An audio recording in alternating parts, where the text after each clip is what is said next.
Welcome to another episode of Voices. I'm your host, Keston Jones.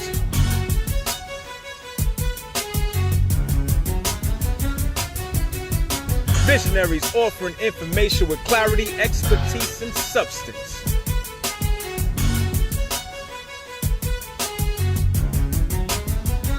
We are content experts.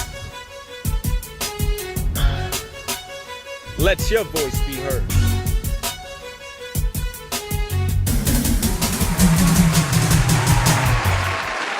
Hey folks, my name is Keston Jones and we're here with Voices.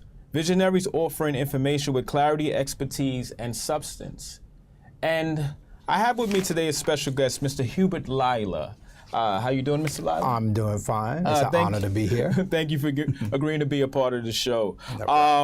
So, with respects to Mr. Lila, you work for the Fortune Society. Yes, I do. Definitely. So, for the first question, please tell me about the work that you do and what led you to this particular field. Well, Fortune Society is a nonprofit organization that work with individuals who are formerly incarcerated. Basically, we service any individual who ever had a touch point with the criminal justice system.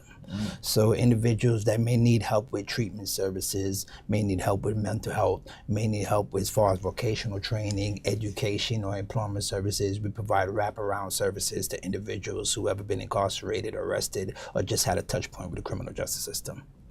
All right, you guys are doing very good work. Absolutely. So as a manager for the a program manager for Fortune Society, working specifically with incarcerated populations, Right. Why is it important to prepare participants for reentry?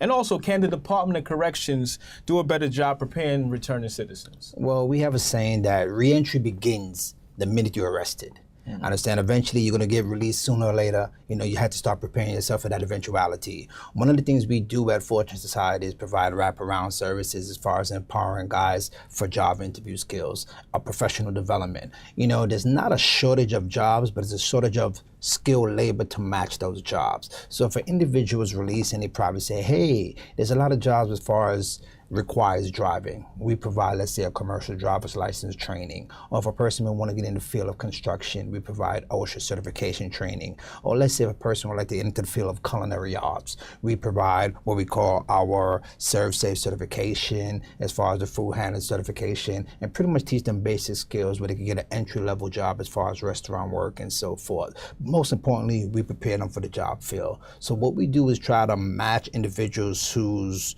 may have a certain career to certain employers that's willing to hire individuals that's formerly incarcerated. So that's what we do. So it's not just one type of job, but we really try to sit down with them, you know, work with them, career planning and so forth, and say, how could we match this individual to career, something that's long-term, something that's sustainable, something that will put him in a position to feed his family and take care of himself. Absolutely. So you mentioned we.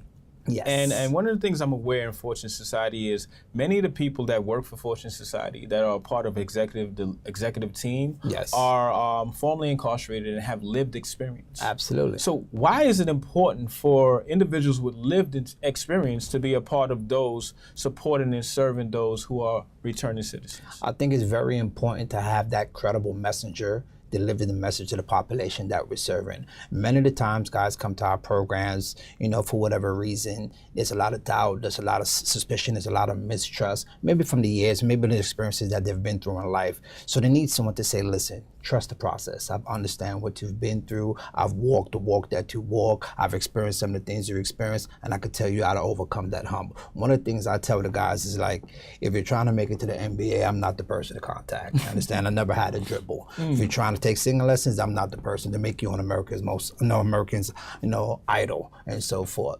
But if you're trying to come home, stay home, and be successful, then I can show you how to do that. So once they're speaking to someone that walked the walk and lived the life that they used to live, but more importantly was able to turn around from that environment and become successful in their chosen career, it adds credence to it, it adds value to it, and you can't replace that experience. Absolutely. Well, thank you, and we really appreciate you for the work that you do and for the changes that you made in your life. Thank you. So how do you find the men and women in your program? And based on what you teach these individuals in your workshops, why is it important, or why should an employer hire this particular person? Why is it important for the employer to hire this person as well as for society as a whole? Meaning, what are the benefits to hiring, training, and empowering those who are formerly incarcerated? Well, let's go back to as far as the beginning part of the questions. As far as training them, the benefits of training them is eventually these guys are going to return to the community. Understand? What condition they return to the community depends upon us. All right?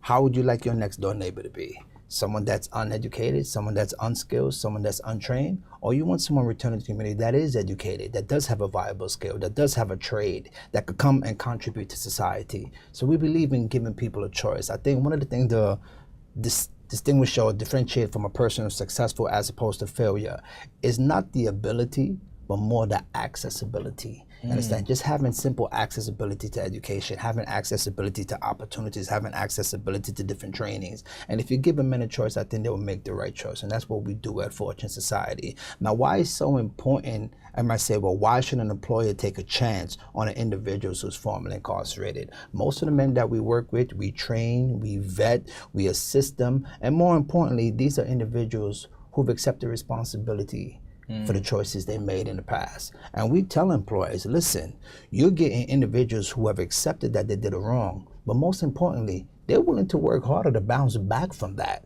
So even though someone might have more skills in them at the time or more credentials at the time, their hustle, their determination, their work ethic, their hunger is something that's unparalleled and unmatched. And any employer could benefit from a person that's hungry, that's determined, and willing to work hard to bounce back and redeem himself.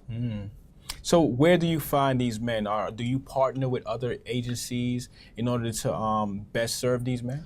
Well, a part of the task force, working with the Queens County ReEntry Task Force, is a partnership between the District Attorney's Office, the Community Supervision, which is parole, and also the service providers in the Borough of Queens. So what we do is come together and try to create service plans for individuals that's returning to the community. So most of the individuals we service, we meet them at parole or we meet them at probation. Individuals that still might be under supervision and need some type of assistance. So we sit down, we meet with their parole officer, we determine, okay, well, this individual may need help with housing, or this individual may need help with education, or some form of employment, or some form of treatment services. So I connect them to the service. I tell guys, my whole job here is to help connect the dots and make you successful on parole. Absolutely. You stay home, you do well, we all win. We all win. All right, so very much thank you for being a part of the show today. Any final thoughts, upcoming projects that you have, and also how can the people get in contact with you if they want to support the work that you're doing, or really just hear more about you as an individual who's doing work in the community? Well, if a person want to contact me, I can be reached at HLILA@fortunesociety.org. That is my email. My telephone number is 347-510-3686. Now, I think the greatest advice that I would have for individuals is that don't be afraid to ask for assistance. Sometimes we have pride, we have ego, we have mistrust. We don't think anybody understands us. They'll be willing to work with us. Maybe they're going to judge us because of our past. There's many organizations that's willing to assist individuals who's formerly incarcerated. But you have to reach out to these organizations, be honest with them and say, listen, I need assistance, or I need some form of help. There's Fortune Society, there's EDNY, there's CEO, there's OSH, there's Osborne Association. There's many organizations that's willing to work with the formerly incarcerated. I tell individuals who's been away for maybe 5 years or 10 years or even 20 years, I say, no one knows how intelligent you are. No one knows how talented you are. You have to showcase your ability. So how do you showcase your ability? You volunteer. A person might say, volunteer? Absolutely, you volunteer. Even if you volunteer 1 day a week or you volunteer 2 days a week, let people see your skills. Let people see your talent. Let them see what you're working with. When the opportunity do present itself, but it's time to hire somebody, they're going to hire somebody that they know is capable, somebody that they feel comfortable with, somebody that's demonstrated that they can perform the work. So you're going to have to go out there instead of just waiting for someone to call you. No, go out there and volunteer. Show people your ability. It works. Well, folks, there you have it. From Mr. Hubert Lila, manager at the Fortune Society. Again, this is Voices. Visionaries offering information with clarity, expertise, and substance. It is said that those who are closest to the problem are closest to the solution. And this is why we have Mr. Lila here today. So thank you for joining us on this episode of Voices. Peace.